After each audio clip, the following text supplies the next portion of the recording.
Welcome to this complete overview of the 6 trigonometric functions. Whether you are new to trigonometry or just need a refresher, this video will guide you through sine, cosine, tangent, and their reciprocals: cosecant, secant, and cotangent. Trigonometry is built upon the relationship between the angles and sides of a right-angled triangle. To understand the functions, we first need to label the sides relative to a specific angle, which we call theta. The side opposite the right angle is always the hypotenuse. The side across from theta is the opposite side, and the side next to it is the adjacent side. Let's start with the first primary function, sine. You can remember this with the mnemonic SOH, or so.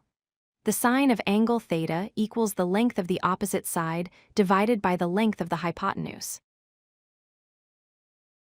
Next is cosine. The mnemonic here is CAH, or CAH. The cosine of angle theta is equal to the length of the adjacent side divided by the length of the hypotenuse. The third primary function is tangent. We use TOA, or TOA, to remember it. Tangent represents the ratio of the opposite side divided by the adjacent side. Here is a quick summary of the 3 primary functions. Together, they form the famous phrase, SOH CAH TOA. If you can remember this phrase, you will always know which sides of the triangle correspond to sine, cosine, and tangent. But wait, there are 3 more. These are called reciprocal functions. A reciprocal is simply one divided by the number, or flipping the fraction.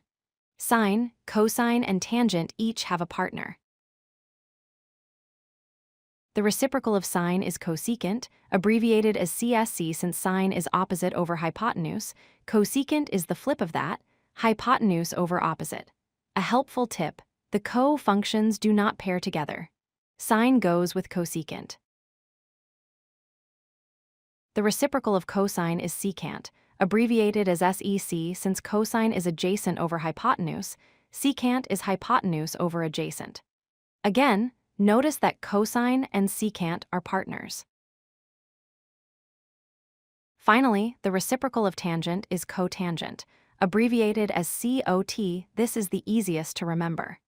Since tangent is opposite over adjacent, cotangent is adjacent over opposite.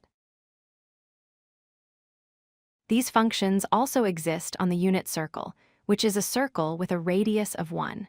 Here, the cosine of the angle corresponds to the x-coordinate, and the sine corresponds to the y-coordinate. This helps us define these functions for angles larger than 90 degrees. Here is a complete chart of all 6 trigonometric functions, their abbreviations, and their right triangle ratios. Pause the video here if you need to study or memorize these relationships. Thanks for watching. If you like this video, hit that like button and don't forget to subscribe. Visit codelucky.com for more such useful content.